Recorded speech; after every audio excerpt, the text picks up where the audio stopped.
بسم الله الرحمن الرحيم، والصلاة والسلام على سيدنا وحبيبنا رسول الله عليه أفضل الصلاة والسلام.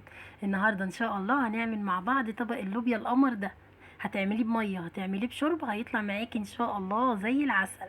يلا بينا نسمي الله ونصلي على رسول الله عليه أفضل الصلاة والسلام، وأقول لك الطريقة إزاي يا حبيبة قلبي. هنا جبت حلة حطيتها على النار ونزلت عليها بمعلقتين كبار من السمنة. أنا أختك أم يوسف، وده مطبخي مطبخ أم يوسف. يا ريت بقى يا حبايبي ما تنسوش اللايك. بعد ما نزلت بمعلقتين السمنه رحت نازله كده ببصلتين كبار متقطعين زي ما انت شايفه كده، وهبدا اقلب بقى كده في البصل واشوحه لحد ما ياخد لون حلو. هشوحه بس، يعني بلاش يغمق يا جماعه، ما تغمقوش البصل عشان ما يمررش. بعد ما البصل يتشوح معايا هقوم نازله عليه ب3 فصوص من الثوم بالشكل ده كده. ومجرد بس الثوم ما ريحته تطلع معايا هقوم نازله بشفشق الطماطم اللي مضروبه في الخلاط. طبعا اللوبيا دي يا جماعه كلنا بنعشقها، مفيش حد ما بيحبش اللوبيا، بس هي كانت متجننه الفتره اللي فاتت دي. الحمد لله اليومين دول ربنا هداها، رخصت شويه. ربنا يرخص الحاجه يا رب. انا كده نزلت بالطماطم المعصوره في الخلاط، ومش هحط ولا شوربه ولا ميه، مش هزودها دلوقتي. استنى لما الطماطم تغلي معايا هقوم نازله باللوبيا بالشكل ده.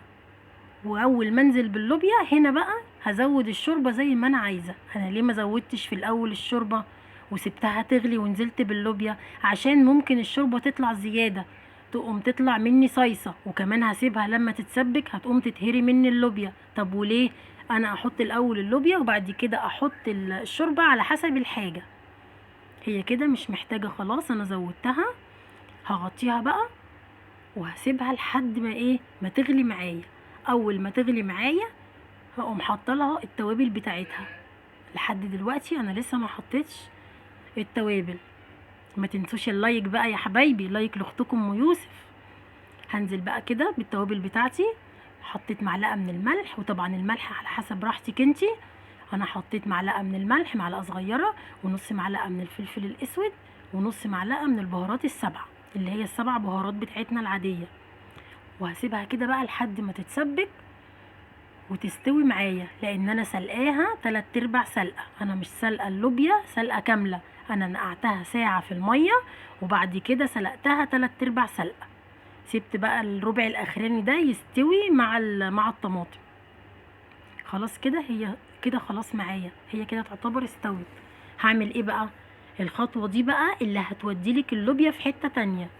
فص واحد بس من الثوم، هو فص واحد من الثوم المفروم هحطه عليها قبل ما اطفي عليها بدقيقتين 2.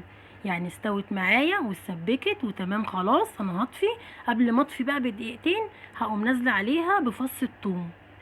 هدوق بقى كده الملح بتاعي زي الفل. اللهم صل وسلم وبارك على سيدنا محمد. سموا الله كده يا جماعه، وصلوا على الرسول عليه افضل الصلاه والسلام. الصلاه على الرسول وانت بتطبخي بتخلي الاكل بتاعك كله بركه، وتملى بيتك رزق وخير. خلاص كده هي كده خلاص. انا بقى كده هروح اغرفها في الطبق الحلو بتاعي، وهوريكم شكلها وشكل الطماطم وهي نازله كده عامله ازاي. بصوا يا جماعه، متسبكه، لا هي صيصه ولا هي هتحرق على الصدر ولا اي حاجه. طبق بسم الله ما شاء الله، اقتصادي وعلى قد ايدينا، بالميه ماشي بالشوربه ماشي. بتمنى بقى النهارده وصفتي تكون عجبتكم. ما تنسوش اللايك والاشتراك في القناه علشان يوصل لكم كل وصفاتي. والسلام عليكم ورحمه الله وبركاته.